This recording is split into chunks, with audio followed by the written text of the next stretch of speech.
Salut à tous et à toutes, moi c'est Merlin et à ceux qui sont déjà abonnés à ma page et qui me suivent constamment, je tiens déjà à vous remercier d'être ici. Et pour ceux qui verront cette vidéo pour la prochaine fois, je vous invite à considérer souscrire à notre page et parce qu'il y en a plusieurs vidéos comme celle-ci qui viendront prochainement et je souhaiterais que vous soyez notifiés à chaque fois que je publie une de nos vidéos et je vous invite aussi à considérez soit aimer cette page ou la partager, ou si vous la voyez sur YouTube, considérez aussi souscrire à notre page. Donc aujourd'hui je tiens à toucher un sujet, je dirais, d'actualité dans notre pays et un sujet aussi qui est aussi très un peu à nos croyances. Déjà je tiens à rappeler à tous ceux qui verront cette vidéo, moi je ne suis pas un pasteur, je ne suis ni prêtre ni pasteur. Ce que je suis, je dirais, je suis juste un curieux qui a décidé de faire des recherches en ce qui concerne notre origine profonde, quelqu'un qui a décidé de faire des recherches en ce qui concerne ce document très important que nous connaissons tous qui s'appelle la Bible. J'ai décidé de faire des recherches. Puis je suis arrivé à un moment où je me posais beaucoup trop de questions. Et j'ai donc dit, bon, voilà pour moi, l'église et tout, moi, la chrétienté et tout ça, moi j'ai arrêté avec tout ça. Et j'ai donc décidé, moi je ne pars plus à l'église, je ne fais plus les affaires de chrétien ou catholique et tout ça. Moi je suis né chrétien, j'ai grandi catholique avec tout ce qui va avec. Et après quand j'ai commencé à faire des recherches en ce qui concerne ce qui est exactement dit dans ces documents, si j'ai appris beaucoup de choses. Donc pour ceux qui verront cette vidéo, ça a trait avec je dirais l'ancien secrétaire général à la présidence du Cameroun, Martin Belinga Mbutu, comme nous le connaissons tous, qui est récemment passé des vies à trépas, qui est mort. Et déjà, nous souhaitons toutes nos condoléances à la famille éprouvée, qui, je pense, à ce moment-ci doit être vraiment dévastée. La raison pour laquelle je fais cette vidéo, c'est parce que j'ai vu sur Facebook tout à l'heure, sur la page d'un grand frère que nous connaissons tous, Patrice Nouma, et il a fait une publication qui avait celle de savoir le Vatican s'est opposé à ce que le corps de monsieur Belinga Mbutu puisse venir. Je ne sais pas si ça avait ça trait aux cérémonies d'adieu et tout, comme on le fait souvent dans nos églises et tout. Je ne sais pas si ça doit être par rapport à cela, mais apparemment le Vatican a refusé qu'ils viennent, je crois, dans une église de Yaoundé. Je pense que je peux trouver la publication quelque part ici. Oui. Ok, je vais vous donner les détails précis de cela. What is going on here? En tout cas, je vais mettre une image de ça ici, de la publication en quelque sorte. Donc, aujourd'hui, je vais un peu essayer de discuter là-dessus et vous donner un peu quelques idées. Et en fait, qu'est-ce qui est écrit? Ce ne sont pas mes idées, c'est ce que la Bible dit. Donc, je vais vous revenir dans un seul instant.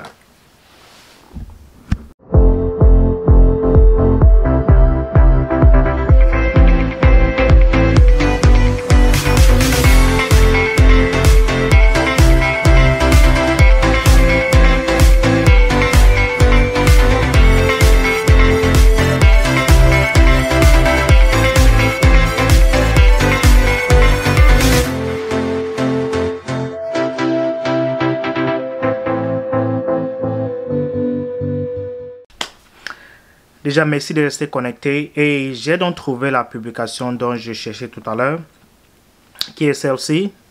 Martin Belinga Mbutu, le Vatican a donné un veto selon lequel sa dépouille ne devrait pas séjourner ou ne devrait pas rendre un hommage je ne sais pas dans quel diocèse à Yaoundé et tout ça, je ne sais pas si où ça se passe, je n'ai pas juste le temps de lire tout ça, mais je vais poster ça sur cette vidéo, c'est pour que nous puissions tous la voir.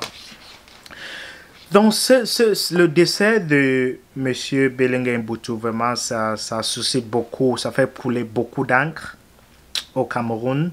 Et je dirais partout aussi. Je ne sais pas si c'est dans le monde, mais au Cameroun, ça fait vraiment couler beaucoup d'encre. Et la raison pour laquelle ça fait couler beaucoup d'encre, c'est à cause de la personnalité de ce monsieur-ci. Il semble que ce monsieur-ci n'est pas vraiment très apprécié du grand public camerounais, je dirais. Peut-être il est très il est très apprécié par ses proches, mais en ce qui concerne la grande communauté camerounaise ou à l'étranger ou peu importe où on se trouve, ce monsieur-ci n'a pas vraiment... C'est-à-dire c'est quelqu'un qui, je ne sais pas si c'est partout, mais il n'a pas vraiment... les Camerounais ne l'aiment, c'est-à-dire les Camerounais ne le connaissent pas vraiment qui il est. J'ai grandi depuis que je suis né. Je crois c'est monsieur, je crois il était monsieur Belenga était quoi, directeur du protocole d'État, un truc comme ça. Depuis que je suis né, il a toujours été dans les sphères politiques. Je n'ai jamais vu monsieur Belenga Mbutu faire un entretien avec un journaliste ou être interviewé à propos de quelque chose. C'est-à-dire, c'est très... Je ne sais pas si vraiment il venait devant le micro pour parler. Je ne sais pas. Vraiment, c'est un monsieur qui a toujours eu cette personnalité-là très sombre, très discret, très retiré. Donc, il avait toujours un air. C'est-à-dire, un air vraiment très... de quelqu'un avec qui il ne faut pas t'amuser. Qu'il ne faut pas t'amuser, je dirais. Donc, c'est un monsieur vraiment très discret et très vicieux, je dirais. Il donne cet air-là, il projette cet air-là de quelqu'un avec qui tu ne dois pas t'amuser. Mais donc, si vous suivez l'actualité du Cameroun, si vous suivez les activistes du Camerounais, soit à l'intérieur du pays, soit à l'étranger, si vous suivez les publications qui se font régulièrement, c'est un monsieur qui a vraiment un palmarès sur le plan, dans le cœur des Camerounais. Il a vraiment ce palmarès négatif-là, qui est toujours associé au meurtre, qui est toujours associé au détournement, associé aux abus de pouvoir, associé à un truc comme ça. C'est-à-dire, soit aux États-Unis, j'ai vu une vidéo d'une femme qui s'appelait Gisèle Halima, ici aux États-Unis, à New York, qui était venue. Je vais mettre sa vidéo là dans la description. Ça va être fait par le grand frère Patrice Nouma. Je ne vais pas m'attarder tout juste sur le cas de mademoiselle Gisèle Halima ou madame Gisèle Halima. Je vais juste aller sur le plan global. En ce qui concerne le décès des prêtres au Cameroun, il y a vraiment une certaine atmosphère, c'est-à-dire beaucoup de choses qui se disent sur ce monsieur, très sombre, très discret, impliqué dans toutes les majorités des coups vraiment foireux au Cameroun. Vraiment, ce monsieur a un personnage très discret, très sombre, très retiré, et le genre de personne avec qui tu ne blagues pas. C'est-à-dire, au Cameroun, il avait vraiment cette image-là qui n'est pas positive, je dirais. Par contre, malgré cette image-là que ce monsieur a, ou ce monsieur avait de son vivant, il est pourtant impliqué dans certaines œuvres que je dirais des bonnes œuvres. Sur le plan, quand tu le vois sur la surface, sur la forme, ces œuvres sont bonnes. Mais comment est-ce que ces œuvres-là sont interprétées? Récemment, j'avais suivi qu'il avait, je crois, construit une église au Cameroun à hauteur, je crois que c'était une paroisse dans son village. C'était à une hauteur de 1 milliard et plus, quelque chose de ce genre. Beaucoup d'argent qui avait été investi. Je crois que c'était pour offrir une église à son village. Ça, ce sont des bonnes œuvres. Ce sont des très bonnes œuvres. Construire une église, aménager une église et faire tout. D'après ce que j'ai suivi, c'est que cette église aurait été ou c'était une église que le président de la République avait demandé qu'elle soit construite, pourquoi pas, et finalement lui il a décidé de construire ça, offrir ça à son église, comment est-ce que les milliards sont passés. Vraiment, quand tu as affaire avec les histoires du Cameroun, il faut vraiment boire de l'eau, comme le grand frère Pachino m'a dit, parce que ça va dans tous les sens avec notre pays, le Cameroun qu'on aime bien. La raison donc pour cette vidéo, c'est de savoir, est-ce que M. Bellingham Boutou, malgré les bonnes œuvres qu'il a fait, malgré la construction de l'église, est-ce qu'il est allé en enfer? Est-ce que ce monsieur est allé en enfer? Avec tout ce qui se dit, les crimes qu'ils auraient commis, le fait qu'on mange les organes, au secrétariat général de la présidente, le fait qu'une fois que pour y aller, il faut appartenir à une loge. Le secrétariat général, c'est les francs-maçons. Le premier ministère, c'est les rosicruciens. C'est-à-dire, il y a beaucoup de choses qui se disent au Cameroun. Pour avoir arrivé à ce niveau-là de l'État, il faut faire des sacrifices. Des sacrifices soit humains, des sacrifices soit sacrifier ta propre famille, sacrifier ta sexualité, et tout, et tout, et tout. Donc, il y a vraiment beaucoup de choses qui se disent là-dessus, et qui, en fait, reviennent ou se ramènent à une seule chose, aux activités démoniques ou sataniques. Ça, c'est le bottom line. Je peux dire à quoi ça revient. Donc, en ce qui concerne si ce monsieur-là, après être mort, malgré tout ce qu'il a fait, est-il allé au paradis ou est-il allé en enfer? Vraiment très très difficile de répondre à ces questions.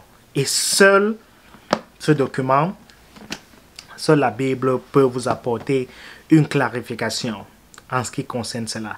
Et pour vous apporter quelques versets dans certains livres de la Bible, je vais pouvoir les lire avec vous ici pour que nous pouvons tous les comprendre. Et comme je le disais tantôt, la Bible n'est pas un livre religieux. La Bible n'a rien à voir avec la religion.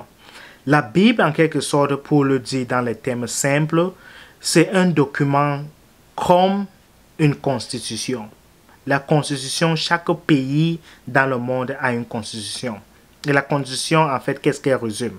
Elle résume un certain nombre de lois qui doivent gouverner le mode de vie des habitants ou des citoyens de ce pays-là. La constitution d'un pays, c'est quoi? Ça donne des règlements, ça donne comment est-ce que les gens doivent vivre, ça donne des lois, ça donne un peu comment est-ce que les citoyens doivent être protégés en cas d'un ou d'une chose qui se produise. Donc, la Bible, c'est en fait, quand j'ai grandi, je suis baptisé, je suis allé à l'église catholique, j'ai fait tous ces rituels-là, mais je n'ai jamais vraiment compris ce que la Bible, en fait, ce que la Bible représentait, jusqu'à ce que moi-même, j'ai décidé de faire des recherches pour comprendre quelle est l'importance de la Bible dans notre vie. La Bible, c'est un document qui, malgré, ça c'est passé le number one best-seller, c'est-à-dire c'est le meilleur, le seul et unique document ou livre qui s'est vendu le plus dans le monde, c'est-à-dire number one best-seller. Et c'est le seul livre qui a pu survivre toutes les intempéries, c'est-à-dire toutes les étapes, tous les âges. Malgré que cette Bible a été écrite beaucoup d'années avant nous, l'Ancien Testament a été écrit avant Jésus-Christ, le Nouveau Testament a été écrit après la mort de Jésus. Donc, tous ces documents-là, c'était vraiment, je vais dire, ça monte à pratiquement 6 000 ou 7 000 ans, l'Ancien et le Nouveau Testament. Mais vous vous rendez compte que ce document-ci a pu survivre tous ces états-là. Ils ont traversé Sodome et Gomorrhe, tous les écrits qui ont été faits pendant cette période-là ont été conservés.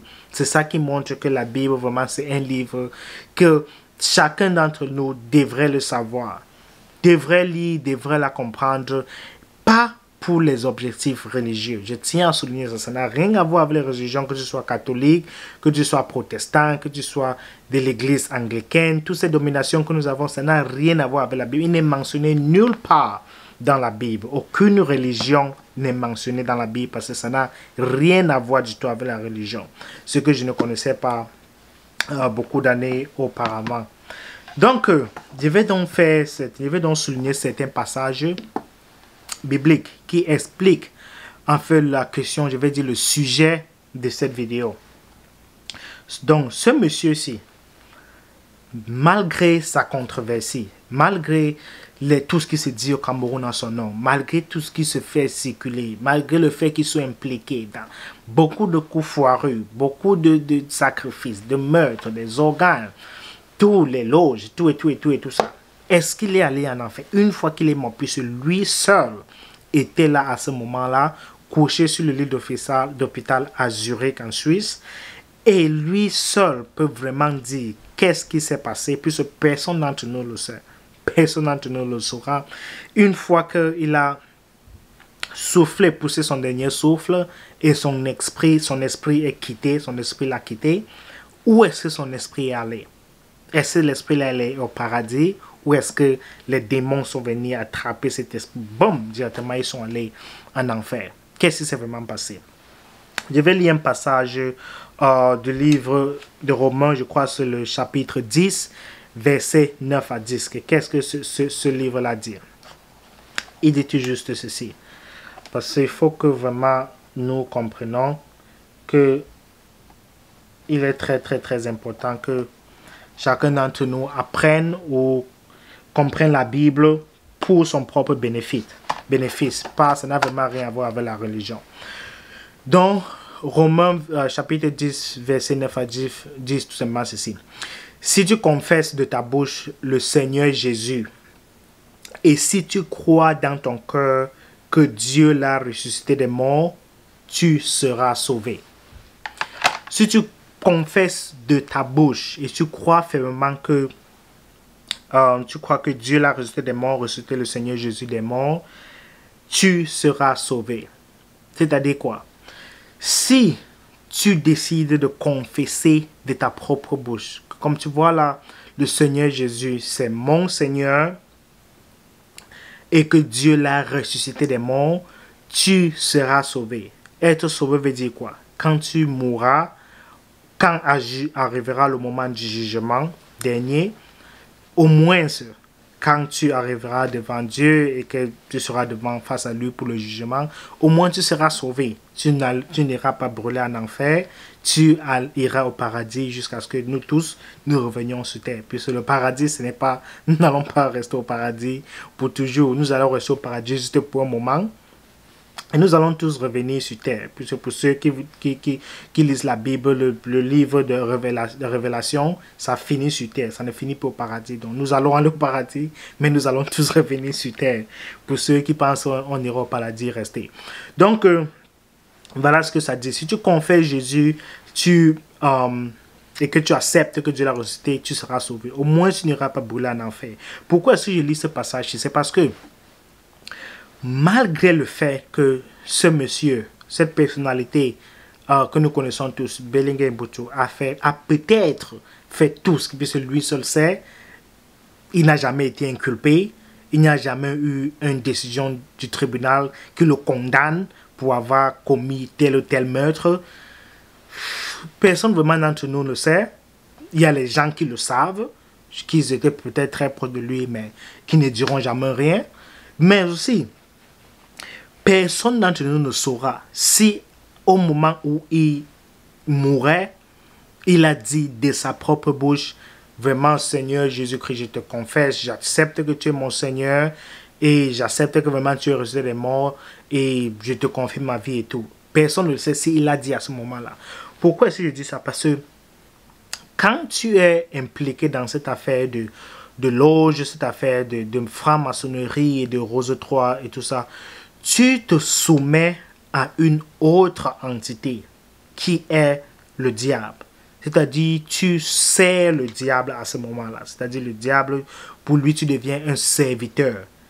Tout ce que tu fais, les sacrifices et tout ce que tu fais, c'est pour avoir plus de pouvoir. Puisque le diable ne donne rien pour rien. Le diable n'est pas comme Dieu, que Dieu te fait Dieu te fait les dons.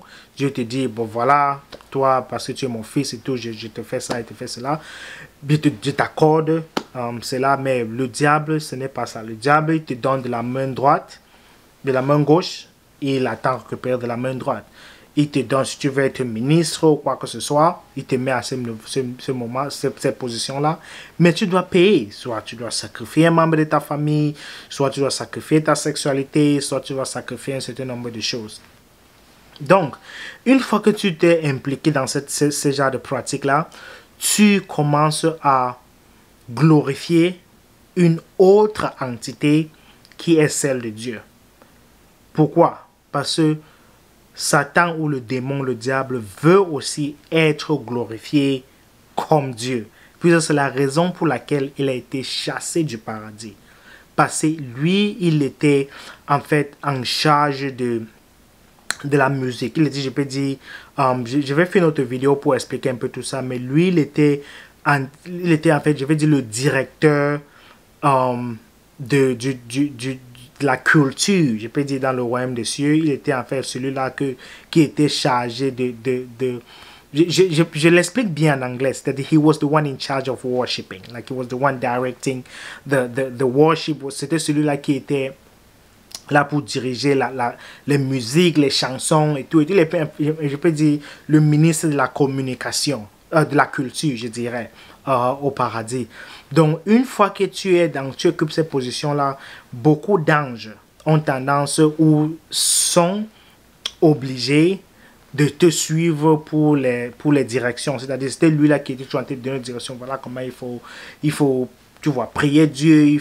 Plus Dieu, c'est un roi. Le roi du royaume des cieux. C'est un pays comme le pays dans lequel nous vivons tous.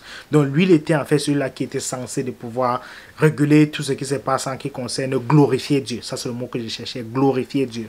Il était en charge de ça. Mais plus les gens glorifiaient Dieu, il s'est donc cru que c'est monté dans sa tête, il s'est donc cru que, oh, si on glorifie Dieu comme ça, c'est vraiment, c'est une très bonne sensation. Surtout quand les gens te glorifient, ça, tu as tendance à croire que vraiment c'est toi qu'on est en train de glorifier. Donc les anges étaient chargés de glorifier Dieu, mais lui, il a cru que c'était lui qu'on glorifiait. Il a donc décidé de monter un coup d'état contre Dieu.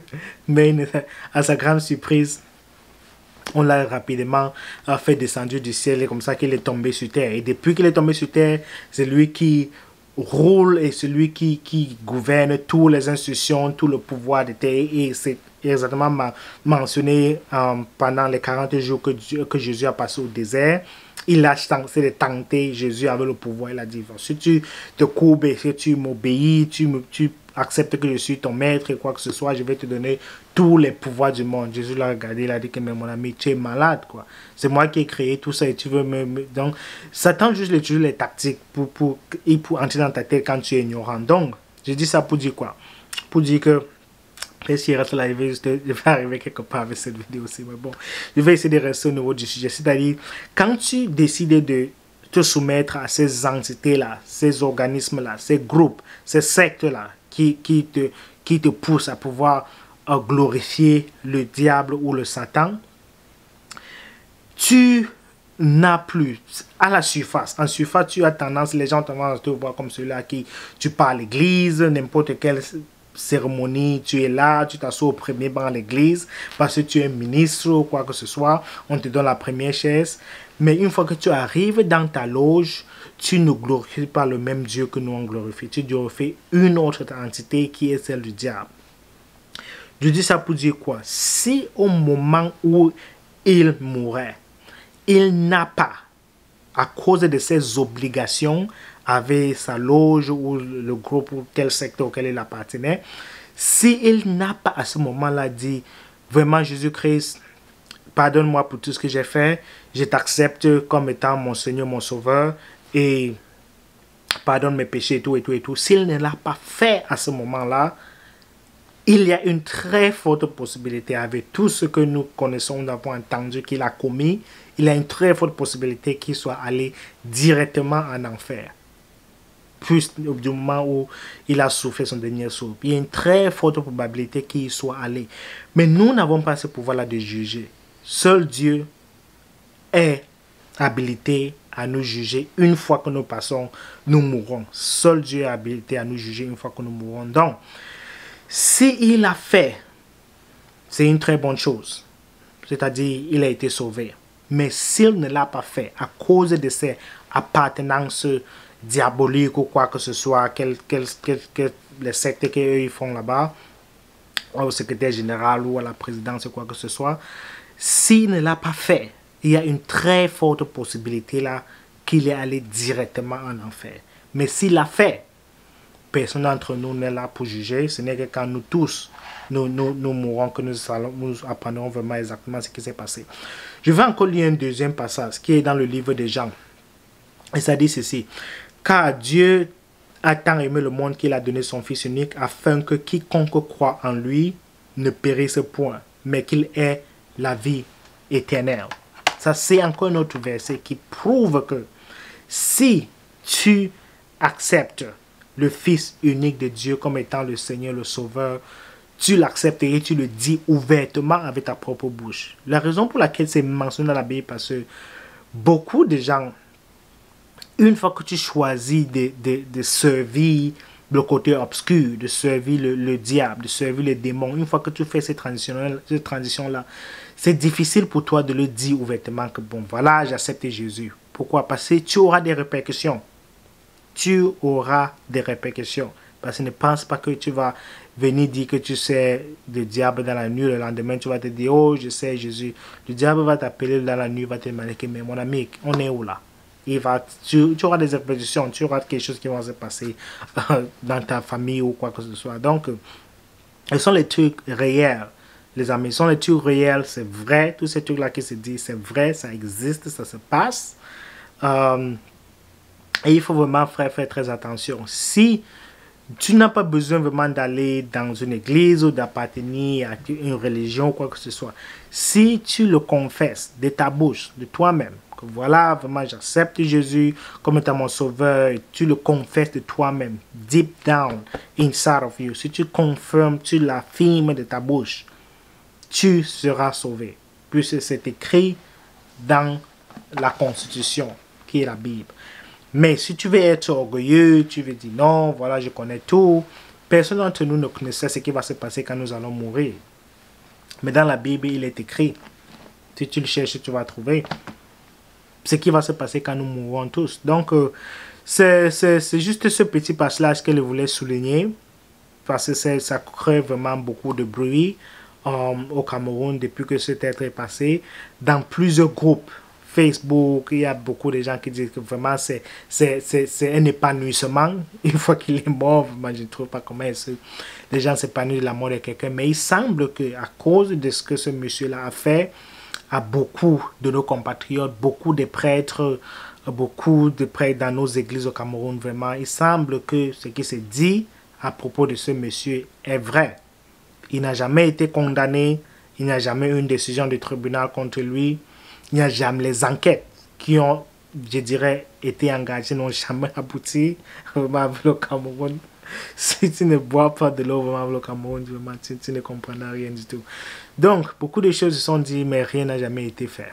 Donc, ça c'était ma contribution, les gars. Je vous encourage à faire des recherches pour vous-même. Parce que personne ne délivrera le Cameroun si le Cameroun ne décide pas de se délivrer lui-même de ces forces-là qui sont en train de gouverner le pays. Ces forces du mal qui sont en train de trouver des bénéfices à ce que le Cameroun sombre complètement. Donc ça c'était ma contribution. Je vous reviendrai dans d'autres vidéos avec d'autres sujets que nous allons discuter. En ce qui concerne ce document, c'est très important et je vous encourage à rester connecté à ma page, à liker si vous trouvez ce sujet intéressant, à la partager. La partager avec beaucoup d'autres personnes. Et aussi, si vous la voyez sur YouTube, considérez souscrire et je vous reviendrai dans une autre vidéo. Ciao. Hey, si tu as aimé cette vidéo, clique sur j'aime. Si tu la vois sur Facebook, partage-la. Et si tu la vois sur YouTube, considère souscrire à notre chaîne YouTube. Vas-y, fais-le maintenant, je te regarde, j'attends.